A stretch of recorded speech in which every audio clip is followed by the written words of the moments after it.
Bon dia. Abans de la predicació i al fil del que ha comentat la Núria, crec que hauríem de tenir-nos un moment del culte d'aquest matí i fer una pregària per aquest atac terrorista que va tenir lloc aquest matí a Sri Lanka. Perquè és un atac terrorista de persones que no tenen fe o que pensen que l'amor és al final de la vida, al final del trajecte. I nosaltres avui celebrem que és tot el contrari, que la fe cristiana no s'acaba amb la fi de la vida física, de la respiració física, sinó que comença quan tu poses la teva confiança amb el Senyor, amb un Déu que va estar mort però que va ressuscitar també. Així que m'agradaria, no sé, Benjamí, si pots vindre aquí al costat meu i que fem una pregària per la fi de la barbàrie en aquest món. Que la gent entengui que l'amor no és la solució, que la violència no és la solució. Podríem fer aquesta pregària, sisplau? Sí? Pare etern, estem tocats, Senyor, per aquest acte terrorista i perquè veiem que el fanatisme arriba a tot arreu. Oh, Senyor, nosaltres volem posar davant teu aquest món, aquesta situació de la gent que et busca i que no et troba perquè et busquen equivocadament. Oh, Senyor, tu tens paraules de vida, tu ets el Déu que va donar la seva vida per nosaltres i tu tens paraules de vida eterna davant d'aquesta situació internacional en la qual els fanatismes fan tant de mal. Oh, Senyor, et preguem que et revelis. Revela't a la gent que t'està buscant perquè volen canviar la seva vida, perquè necessiten creure en algo superior i que sovint el que el món ofereix és banal. Oh, Senyor, a les teves mans està el destí d'aquest planeta, de tota la nostra població, i tu ets el Déu sobirà. Tu vas morir, però ets l'únic que va ressuscitar, oh Senyor, i les teves paraules són paraules de vida eterna que transformen a tots aquells que s'acosten a tu. Beneït sigues, Senyor, i volem tindre un pensament per aquesta gent que pateix, pels que estan tristos, Senyor, per aquesta mort, perquè sovint hi ha gent fanatisme que es descontrola. El teu poder caigui sobre nosaltres, Senyor. En el nom del Crist. Amén. Amén. Moltes gràcies, Benjamí.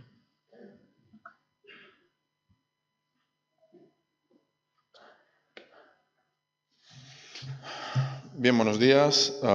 Llegamos a la tercera y última parte de esta serie que estábamos reflexionando sobre la Pascua, sobre la Cuaresma, sobre la entrega, muerte y resurrección del Señor.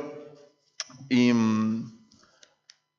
como habéis comentado, hoy es el día más especial de la fe cristiana, el más alegre, el más contento, porque cuando reflexionamos y pensamos sobre la resurrección de Jesús, comprendemos realmente que la fe cristiana no es una fe de teoría, no es una fe de idea, no es una fe de argumentos, ni siquiera es una fe de dogmas, aunque hay dogmas. Es una fe de vida. Y eso es fantástico. Y por eso en un día como hoy, en una mañana como esta, venimos a celebrarla. Así que vamos a reflexionar acerca de la resurrección de Jesús y de lo que ello significa. Y si os acordáis, durante estos días os hemos animado a leer el Evangelio de Marcos. Espero que lo hayáis hecho. Pero sobre todo para acompañar a Jesús en la empresa que desde el principio del Evangelio de Marcos encontramos a Jesús intentando cumplir su cometido, que era la redención de la raza humana. El primer día, si os acordáis, hablamos de cuando Jesús lavó los pies de sus discípulos. Cuando Jesús lava los pies de sus discípulos. ¿Qué significaba eso de que Jesús lava los pies de sus discípulos? Nos hablaba del compromiso de Jesús, el compromiso sobre todo con los más débiles, con los marginados, con las personas que por su propia situación no pueden ponerse en pie y pelear por sus derechos. Y Jesús se pone al lado de ellos y les dice, yo soy la persona que estoy con vosotros. Y sirviendo a los más débiles, Jesús nos enseña que la misión de la iglesia también tiene que ser eso, estar al lado de los más débiles. Sin que la iglesia comprenda esa misión, no se puede entender la misión cristiana, la empresa cristiana. La iglesia, la misión de la iglesia es imitar a Jesús, estar al lado de los más débiles. El segundo día hablamos de la entrada triunfal de Jesús en Jerusalén, y si os acordáis, comentábamos también que con esa entrada triunfal de Jesús en Jerusalén, él explicaba que su proyecto era este. Su proyecto era morir por nosotros, pero no solamente para morir y ya está, sino con el objetivo de entender que su muerte nos daba vida. La entrega de Jesús y la muerte de Jesús nos daba vida. Y hablábamos de un término que el Evangelio de Juan utiliza para explicar la muerte de Jesús, y es la glorificación. Y si os acordáis, comentábamos que para el evangelista Juan, la glorificación de Jesús es cuando Jesús está colgado en la cruz. Y desde el punto de vista humano, desde el punto de vista nuestro, seguramente no comprenderíamos la glorificación así. De hecho, pienso que desde la racionalidad humana es imposible contemplar a un crucificado y pensar que está siendo glorificado. Porque, bueno, más o menos todos conocemos la imagen de la crucifixión, de las crucifixiones que se hacían. Pero esas imágenes muchas veces no hacen justicia a la imagen verdadera. La imagen verdadera de un crucificado es mucho más triste. Nos embargaría mucho más el corazón, y sobre todo si quien está crucificado es alguien al que amamos. Así que Juan contempla a Jesús en la cruz, lo ve sufriendo y padeciendo, y nos explica que Jesús colgado en la cruz nos apunta a su glorificación. ¿Y por qué? Porque cuando Jesús se entrega por nosotros, cuando Jesús da su vida por nosotros, entonces quiere decir que Él, al dar su vida, nosotros tenemos nueva vida. Y eso cambia por completo la historia de la humanidad. Cambia por completo el signo, el destino y la experiencia del ser humano. Ver a Jesús entregar su vida en beneficio de nosotros. Y en este domingo llegamos a la tercera y última parte de la serie, de la entrega de esta serie, y hoy reflexionaremos sobre el significado de la resurrección. Vamos a reflexionar sobre esto. Me gustaría dejaros con una frase antes de empezar. La frase es: la resurrección de Jesús es el acontecimiento histórico que cambia por completo el destino de la humanidad. La voy a repetir. La resurrección de Jesús es el acontecimiento histórico que cambia por completo el destino de la humanidad. Y me gustaría, antes de entrar de lleno a la lectura del texto que vamos a leer y a la reflexión que vamos a hacer en relación a ese texto, que los que estamos aquí nos hiciéramos una pregunta. Es esta pregunta de aquí. ¿Qué significa para nosotros en esta mañana que Jesús ha resucitado? Pensémoslo por un segundo, por un instante. ¿Qué significa para nosotros en esta mañana que Jesús ha resucitado? Yo sé que normalmente en nuestras reuniones, en nuestros cultos, en el momento de la predicación es un momento muy solemne y muy serio, y la seriedad y la solemnidad está justificado porque estamos reflexionando y aprendiendo sobre la palabra de Dios, y evidentemente tenemos que tener respeto y solemnidad a este momento. Pero me gustaría invitaros a detener un momento la reflexión esta mañana, detenerla aquí, un minuto, y que si alguien quiere levantarse y orar y agradecer al Señor y reconocer al Señor esa realidad tan positiva, esa realidad de tanta felicidad y bendición como es la realidad de su resurrección en beneficio nuestro, me gustaría detener un momento el sermón aquí e invitaros a hacer oraciones breves, como comentaba Andreu, que tuvo esa experiencia en esta iglesia, diciendo al Señor: Señor, gracias porque tú has resucitado. La resurrección del Señor, de Jesús, no es una cosa más dentro del cristianismo, es el gran acontecimiento del cristianismo.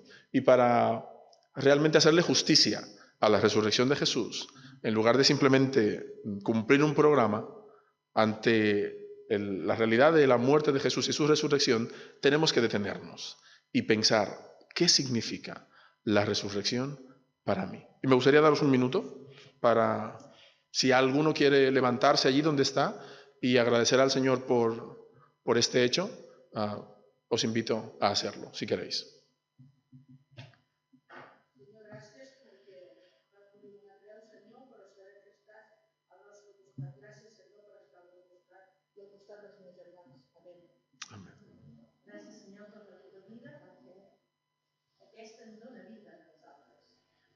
Amén.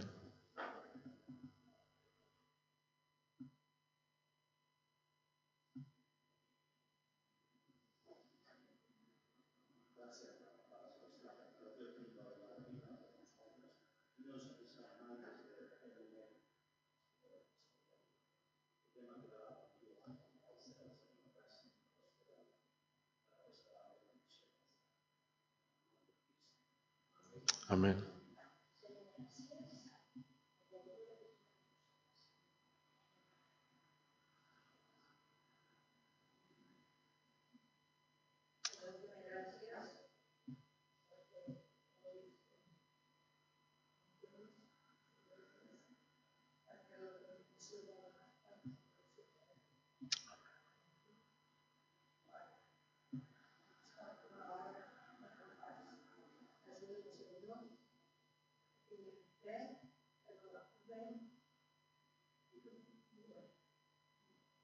Amén, Señor.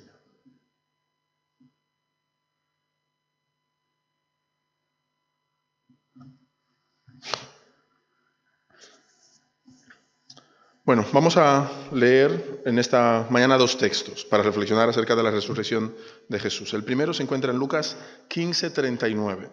Es el final del Evangelio Marcos 15:39. Es el final del Evangelio de Marcos y es una escena que muchas veces cuando leemos el Evangelio la pasamos desapercibida, pero lo que dice ahí en este corto versículo al final del Evangelio de Marcos es la conclusión narrativa de todo un argumento que empieza desde el capítulo 1 de Marcos hasta el capítulo 15. Hay una línea argumentativa y esa línea argumentativa concluye en el versículo 39 del capítulo 15 de Marcos. Dice así, dice que el centurión que estaba frente a él, viendo que después de clamar había expirado, dijo: verdaderamente este hombre era hijo de Dios. Esto dice el centurión. ¿Por qué es importante esta frase? Fijaros, ya creo que lo hemos comentado en algún momento. Porque este centurión romano, que está ahí en primera fila contemplando la muerte de Jesús, este centurión romano es la única persona en todo el Evangelio de Marcos que hace esta afirmación, que reconoce el carácter mesiánico y el hecho de que Jesucristo sea hijo de Dios. El único. A lo largo de todo el Evangelio lo que encontramos es a personas diciendo cosas como que Jesús estaba loco, que Jesús está endemoniado, que está fuera de sí, que es un estafador y que es un blasfemo y muchas cosas más. Todas las personas que estaban alrededor de Jesús muchas personas pensaban esto y sus discípulos no lo pensaban, pero a lo largo de todo el Evangelio vemos a los discípulos constantemente haciéndose la pregunta: ¿quién es este hombre?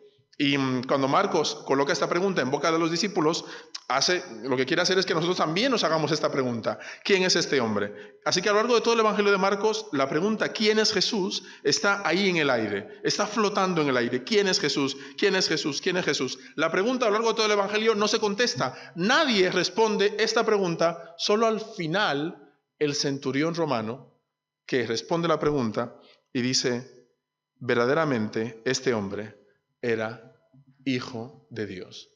Y lo interesante e importante no es simplemente que contestase el centurión romano, no es que a lo largo de todo el Evangelio nadie contestase esta pregunta, sino el momento en el que se responde la pregunta. ¿Cuándo se responde la pregunta? Cuando el centurión romano está contemplando a Jesús en la cruz. La contemplación de la cruz hace que este hombre entienda, comprenda el carácter y la misión de Jesús. Jesús es el Hijo de Dios que viene al mundo para que nosotros podamos llegar a ser hijos e hijas de Dios. Comentabas, Nuria, antes, en la última canción, acerca de los niños pequeños, ¿no? Que nos motivan a amarles, ¿no? Cuando tú ves a tu hijo y al verle provoca en ti un amor indescriptible. O sea, no se puede explicar el amor que un padre siente por un hijo. Ves que se parece a ti y se te ilumina la cara. Ve que hace cosas como tú y te empiezas a preocupar también, ¿no? Porque dices, a ver si vas a cometer los mismos errores. Pero aún así le amas con un amor indescriptible a un hijo tuyo, ¿no? Y yo reflexionaba sobre esto, ¿no? Que sí que hay un imperativo evolutivo para que los hijos se parezcan a los padres y para que los hijos sean tan monos, de manera que les cuidemos, les arropemos y ayudemos a que crezcan, ¿no? Pero, ¿qué pasa con los hijos que no se parecen a nosotros? ¿Qué pasa con los hijos que no nos obedecen y no nos hacen caso? ¿Qué pasa con los hijos que se alejan de nosotros? Un padre siempre dice, no, yo quiero mucho a mi hijo, sea lo que sea que haga, yo le querré, ¿no? Y Jesús dice, si vosotros siendo malos padres, amáis así a vuestros hijos, imaginaos vuestro Padre. Desde el punto de vista de la cruz, Jesús lo que hace en la cruz es que nosotros empecemos a parecernos a Él y seamos hijos de Dios. Y a partir de ese momento, cuando Dios nos mira, no mira a ese hijo rebelde, no mira a ese hijo extraño, sino que mira a una persona que se parece a su hijo. Y esa realidad es tan emotiva. Esa realidad es tan importante y tan central que tenemos que detenernos ante esa realidad, reconocer que Jesús es el Hijo de Dios, que su obra nos invita a nosotros también a ser hijos e hijas de Dios y que ese es el mayor motivo de felicidad que los seres humanos podamos experimentar, sabernos hijos de Dios y como hijos de Dios receptores del amor divino. Un amor que incluso llegó a tal extremo de entregar a su propio Hijo para que nosotros pudiésemos ser en esta mañana hijos e hijas de Dios. Y así acaba el Evangelio de Marcos, diciéndonos, sois hijos de Dios. Este hombre era hijo de Dios, este hombre murió para que los seres humanos, las personas que estábamos perdidas y estábamos alejadas de Dios, que no éramos de la familia de Dios, en una mañana como esta podamos afirmar, somos hijos e hijas de Dios. Y el Señor nos mira con amor y cariño, nos acoge en su casa y en su familia y nos invita a disfrutar del hecho de ser hijos e hijas de Dios. Así acaba el Evangelio de Marcos, con esta afirmación, este hombre era hijo de Dios. Pero hay una última escena en el Evangelio de Marcos, la escena siguiente, que es la escena de la resurrección. De alguna manera Marcos dice, todo no acaba en la cruz. La cruz es importante, central, es vital. La cruz nos golpea el corazón. Es un mensaje de esperanza, pero la cosa no acaba ahí, sino que continúa. Jesús muere, lo entierran, está 3 días enterrado y entonces el domingo por la mañana, un domingo por la mañana como este, ocurre algo maravilloso. Marcos 16, versículos del 1 al 8. Dice, terminado el descanso del sábado, María Magdalena, María, la de Santiago y Salomé, compraron aromas para ir a embalsamar a Jesús. El primer día de la semana, muy de mañana, recién salido el sol, fueron al sepulcro y se decían unas a otras, ¿quién nos correrá la losa de la entrada del sepulcro? Al levantar la vista observaron que la losa estaba corrida y que era muy grande. Entraron en el sepulcro, vieron a un joven vestido de blanco sentado a la derecha y se espantaron. Él les dijo, no os espantéis. Buscáis a Jesús Nazareno, el crucificado. Ha resucitado, no está aquí. Mirad el sitio donde lo pusieron. Y ahora marchaos, decidle a sus discípulos y a Pedro que va delante de vosotros a Galilea. Allí lo veréis como os dijo. Y termina esta escena, el versículo 8, comentando que salieron huyendo del sepulcro y del temblor y del desconcierto que les entró, no dijeron nada a nadie del miedo que tenían. El asombro era tan grande que no podían ni siquiera articular palabras. Y así acaba el Evangelio de Marcos, explicándonos cómo Jesús resucita y la conversación de estas mujeres con este varón, este joven vestido de blanco. Y creo que hasta ese momento hemos explicado que al contemplar la cruz, el centurión reconoció que Jesús era Hijo de Dios. Y reconociendo esto y reconociendo lo que Jesús hizo en la cruz, nos invita a nosotros también a participar de la familiaridad de Dios, de ser hijos e hijas de Dios. Pero al contemplar la tumba vacía y ver esta escena y escuchar lo que este joven vestido de blanco le dice a las mujeres, podemos reflexionar sobre tres cosas en esta mañana. Tres cosas breves, pero vamos a reflexionar sobre tres cosas. Sobre algo del pasado, algo del presente y algo del futuro. Antes de entrar de lleno a esto, me gustaría explicar dos cosas. Lo primero, ¿quiénes son las primeros testigas? Está fatal, suena fatal ese término, ¿no? Testigas. ¿No? Realmente, ¿no? ¿Qué es? ¿Testigos o testigas? Las primeras testigos. Las primeras testigos. Las primeras testigas. Es que suena fatal, testigas, ¿no? ¿Quiénes fueron las primeras testigos de la resurrección? Mujeres. Mujeres que fueron a embalsamar el cuerpo de Jesús. Y en los cuatro evangelios se explica lo mismo, que las primeras en reconocer a Jesús, en ver la tumba vacía y en encontrarse con el resucitado, fueron mujeres. Y eso es muy importante en la narración del Evangelio. Es central el testimonio de las mujeres. ¿Sabéis por qué? Porque en la sociedad en la que se escriben los Evangelios, las mujeres no tenían testimonio, no tenían voz ni voto. De hecho, en un juicio a las mujeres no se les... El testimonio de una mujer era inválido. O sea, si la mujer decía algo o no decía nada, era igual. O sea, el testimonio de una mujer en un juicio no tenía ninguna validez. Sin embargo, cuando Jesús resucita, ¿a quién escoge como testigo de su resurrección? A mujeres. ¿Por qué lo hace? ¿Por qué? A embalsamar. Sí. ¿Por qué más escoge Jesús a mujeres si su testimonio es inválido? Para validar el testimonio. Exactamente. Porque Jesús subvierte por completo el orden de los seres humanos. Jesús nos explica que los pequeños son los grandes, los últimos los primeros, y que los que quieren servir han de servir a los demás. Jesús nos propone una realidad en la que todo es diferente. Jesús nos propone una realidad en la que aquellos que antes no eran hijos, ahora son hijos.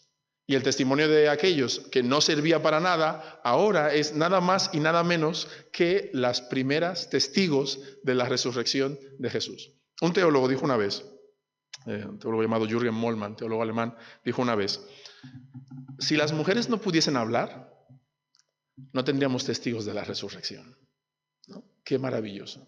Y ese es el Dios en el que creemos, un Dios que coge lo pequeño, coge lo débil y coge lo que aparentemente no importa para a partir de ello construir una realidad que cambia por completo la experiencia de los seres humanos. Primero eso, primero vemos que las protagonistas son estas mujeres. Y en segundo lugar, el sepulcro vacío. El sepulcro vacío. El sepulcro es una imagen plástica, es una idea, es una visión. Ellas están preocupadas porque son mujeres, piensan que no van a tener la fuerza suficiente para mover la roca que tapaba el sepulcro, y entonces están preocupadas diciendo quién nos removerá la piedra del sepulcro, y están pensando en ello. Pero cuando se acercan al sepulcro, ven que la piedra está removida, que el sepulcro está abierto, y esa contemplación, esta idea, la idea de un sepulcro abierto, nos comunica otra de las grandes verdades del Evangelio. Y son esas tres frases que teníamos en la última diapositiva. Nos habla del pasado, presente y futuro. En primer lugar, nos habla del pasado. El joven le dice a las mujeres, estáis buscando a Jesús Nazareno, el que fue crucificado. El viernes fue crucificado. Nos habla del pasado, la resurrección, la crucifixión de Jesús.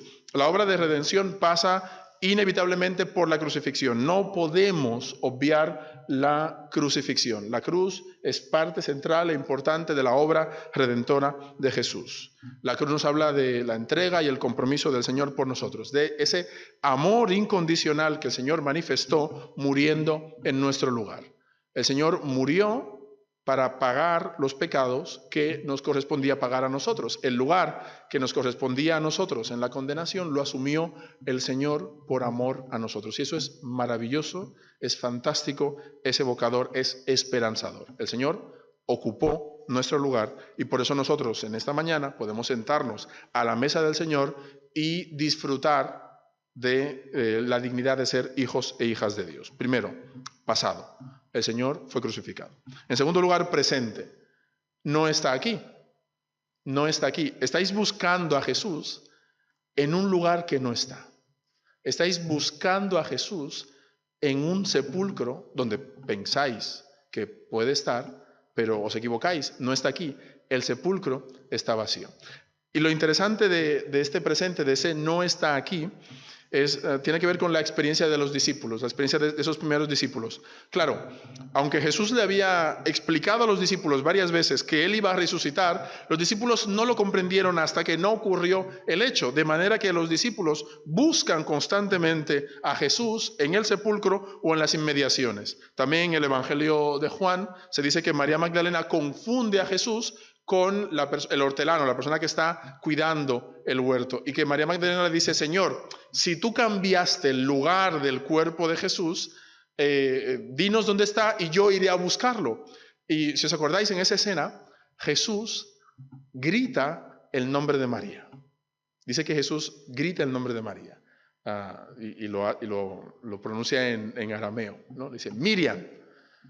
Y entonces cuando Jesús grita el nombre de María, y cuando Jesús llama a María por su nombre, por el nombre en el que Jesús normalmente llamaba a María cuando estaba vivo, entonces María reconoce a Jesús.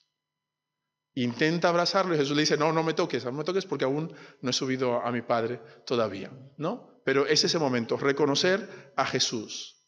Reconocer que Jesús no está en el sepulcro, que muchas veces buscamos a Jesús donde no se encuentra, que hay cosas que no comprendemos de la resurrección de Jesús. Se ha intentado explicar, se ha intentado comprender cómo es que Jesús resucitó, cómo es que una persona que estaba muerta, que hacía 3 días que está muerta, se levanta entre los muertos. Así que los evangelios explican prácticamente la misma historia del sudario, de las mantas con las que Jesús está envuelto, que están ahí, y mucha gente ha intentado explicar o desentrañar el misterio de la resurrección de Jesús. ¿Cómo puede ser que el cuerpo estaba aquí hace un momento y ahora no está? La tumba está vacía.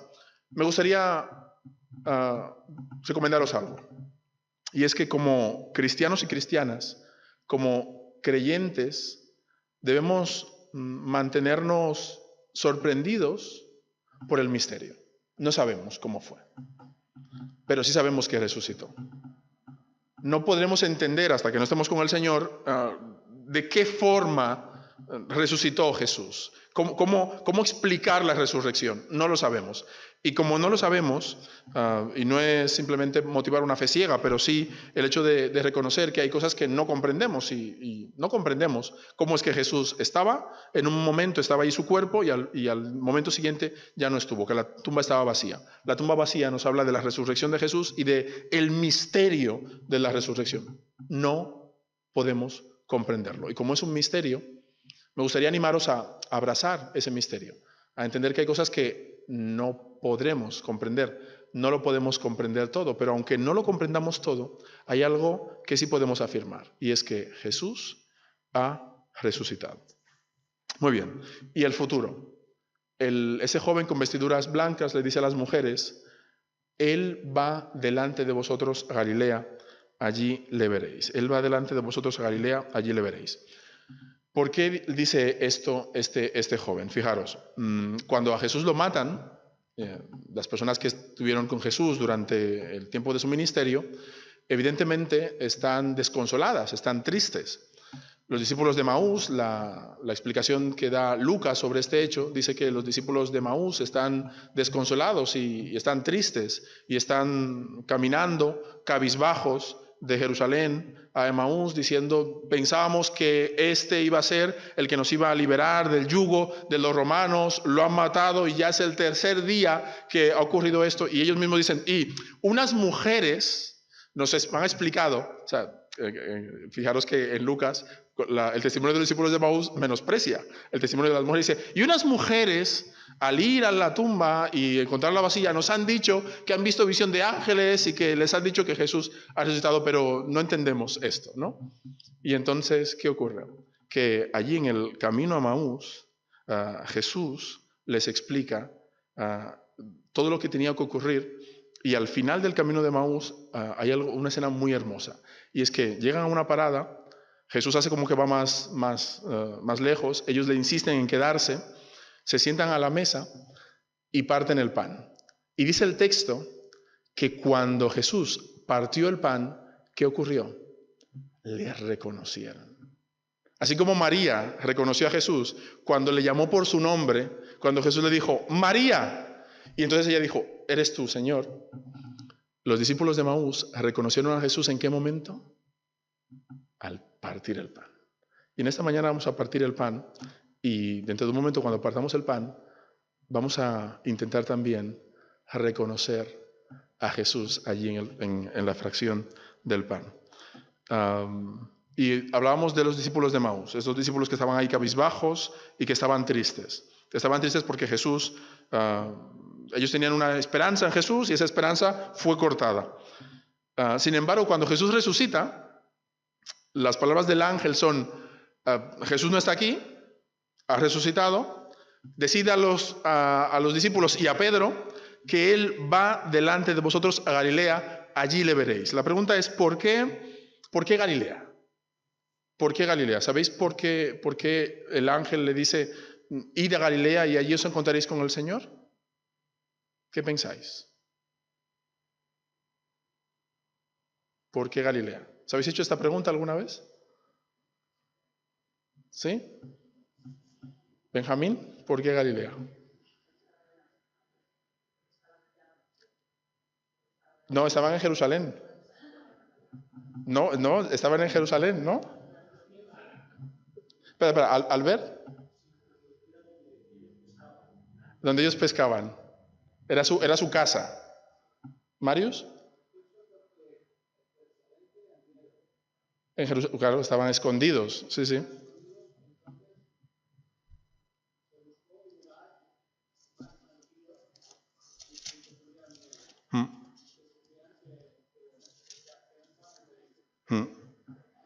Mirad, Marcos capítulo 1, cuando se explica el inicio del ministerio de Jesús, dice, versículo Marcos 1:9, por aquellos días llegó Jesús desde Nazaret a Galilea, y Juan lo bautizó en el Jordán.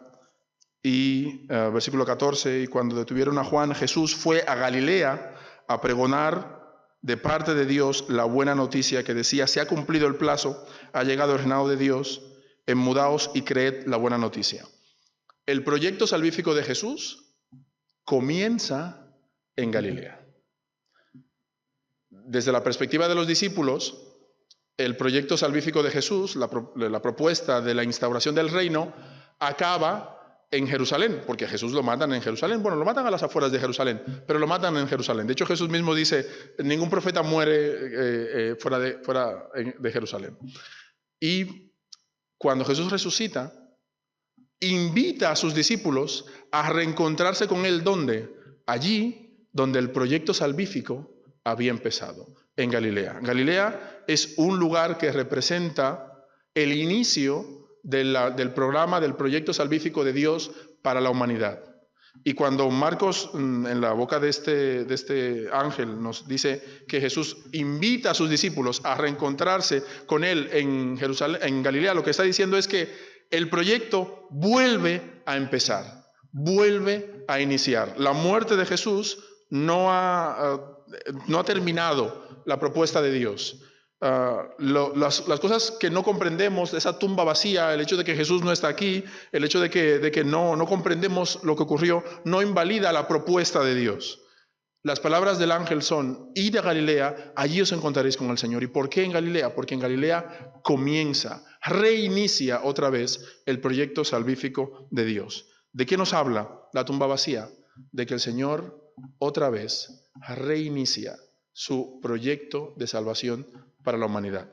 ¿Y qué nos evoca esto? ¿Qué nos dice esto? ¿Qué nos inspira esto? Nos inspira lo siguiente. Mirad, los seres humanos muchas veces nos vemos tristes y apagados porque desde nuestra perspectiva los proyectos empiezan y acaban. Porque muchas veces hay cosas importantes que impiden que desarrollemos los planes que tenemos para Dios o los planes particulares. Muchas veces las crisis, los problemas hacen que tiremos la toalla, como se suele decir. Sin embargo, desde la perspectiva de Dios, da igual el problema, da igual la circunstancia, da igual la situación, incluso la muerte, como la muerte de Jesús, no para el proyecto salvífico de Dios. El proyecto salvífico de Dios siempre reinicia. Y por eso las palabras del ángel son: id a Galilea, allí le veréis, porque ¿sabéis qué? Que esto no ha acabado, esto vuelve a empezar. Los discípulos van a Galilea, se encuentran con Jesús y es el inicio de la iglesia como proyecto de salvación de Dios para la humanidad. ¿De qué nos habla la tumba vacía? Nos habla de Dios reiniciando otra vez su proyecto en las vidas de hombres y mujeres que se acercan a Él. No sé cuál es la experiencia que tienes en esta mañana. Si piensas que a lo mejor el proyecto de Dios va de capa caída, si a lo mejor las cosas que Dios estaba haciendo antes ya no las hace, si a lo mejor piensas que es difícil que el reino de Dios avance. Y todas esas afirmaciones pueden ser verdad, es difícil.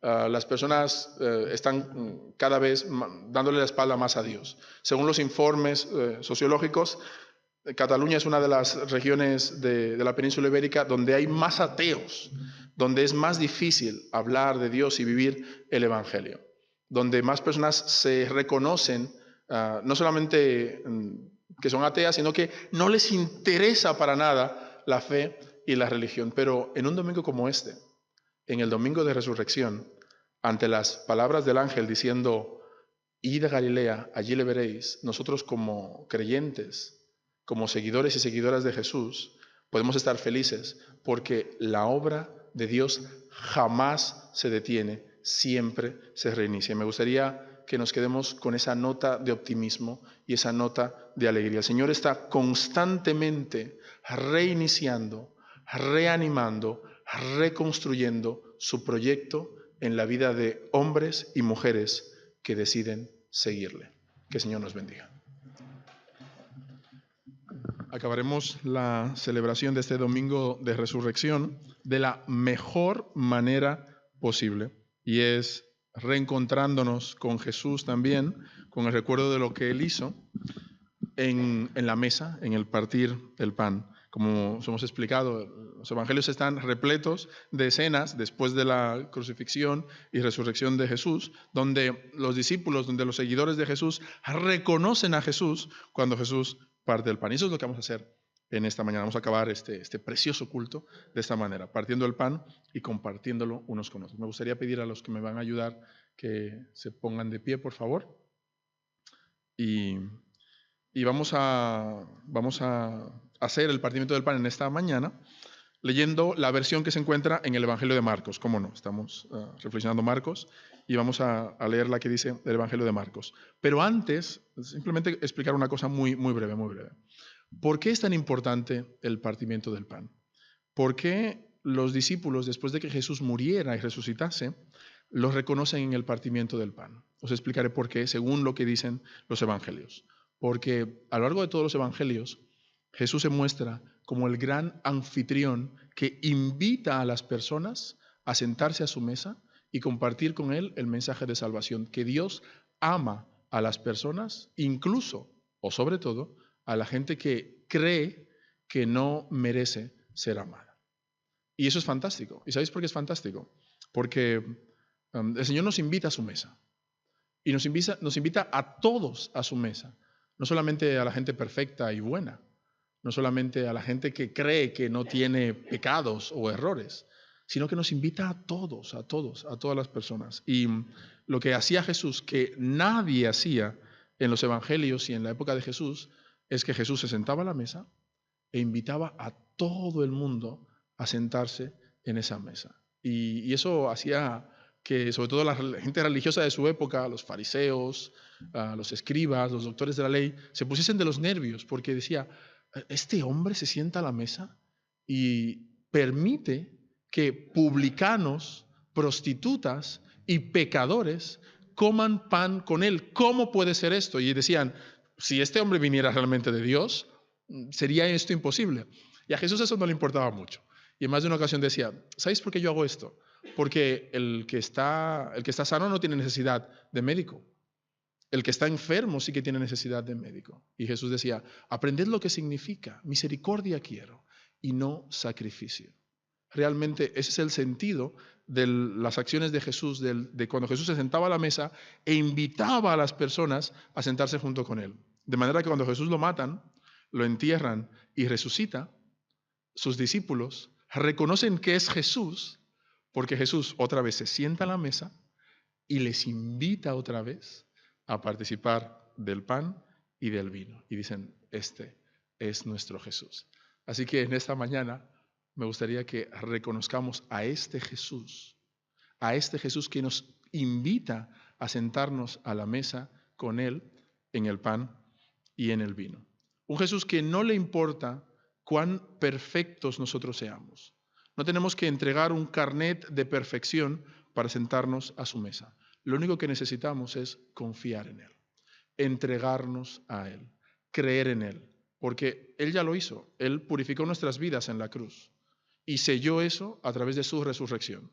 De manera que siempre, lo que dice Pablo, siempre que compartamos el pan y el vino, la muerte de Jesús anunciamos hasta que Él venga. Así que me gustaría pediros que os pongáis de pie. Vamos a compartir el pan y el vino con esta idea, con la idea de que el Señor Jesús nos invita a sentarnos en la mesa del Padre. Nosotros, ni tú ni yo, creo que ninguno de los que estamos aquí en esta mañana y posiblemente tampoco ninguno de los que nos siguen a través de las redes sociales, ninguno merecía estar aquí, merecía estar sentados en la mesa del Padre. Ninguno. Sin embargo, Jesús vino, se sentó a la mesa y nos dice, Nelson, ven, siéntate aquí conmigo. Nos dice a cada uno de los que estamos aquí, venid, sentaos conmigo. Experimentad la sensación, la alegría, la esperanza de sentirnos hijos e hijas de Dios. Vamos a repartir el pan y el vino, primero el pan, y mientras lo repartimos vamos a leer el texto del Evangelio de Marcos, vamos a quedarnos todos con un trozo en la mano y cuando acabamos de repartirlo todos, vamos a comerlos todos juntos, ¿de acuerdo? Sí, ir repartiéndolo mientras yo leo el texto del Evangelio.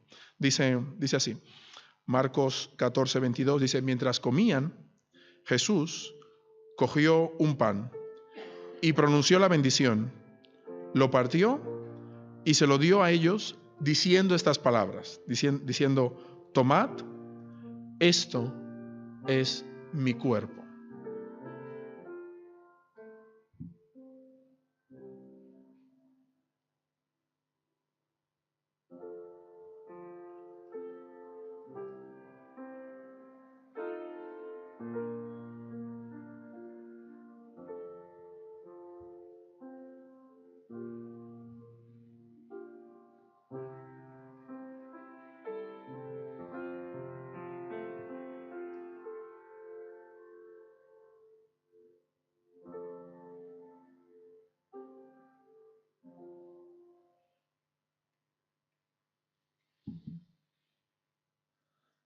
Hago una oración y comemos, ¿vale? Señor, muchas gracias. Gracias porque este trozo de pan, que no deja de ser un pequeño trozo de pan cuadrado, nos evoca, simboliza esa entrega que tú hiciste en favor de cada uno de nosotros. El hecho de que tú te entregaras, que tú dieras tu vida abre las puertas de la casa del Padre a cada uno de nosotros y nos invita a sentarnos a la mesa de Dios. Gracias, Señor, por esta obra. Muchísimas gracias en tu nombre. Amén. Gracias, Señor.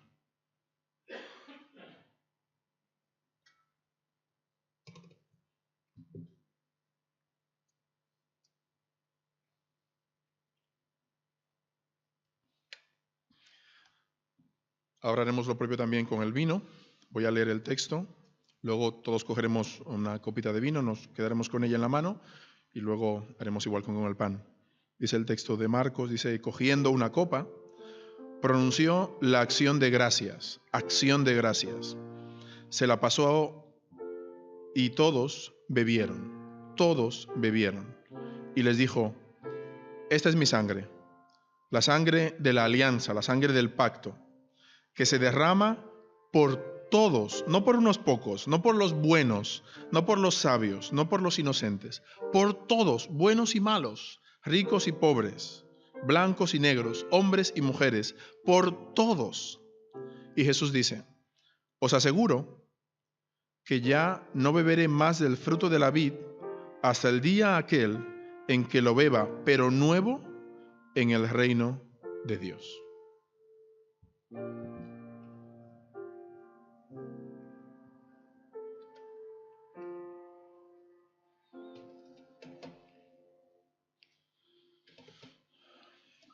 Vamos a dar gracias.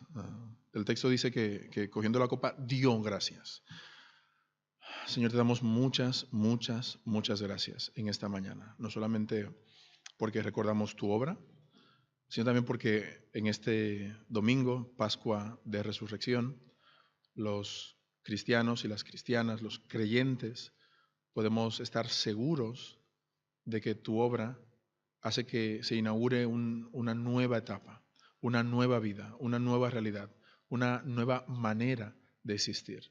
La posibilidad de que nosotros como hombres y mujeres pecadores y pecadoras podamos estar cerca de Dios y experimentar la bendición de sabernos hijos e hijas del Padre Celestial. Muchísimas gracias en tu nombre. Gracias, Señor.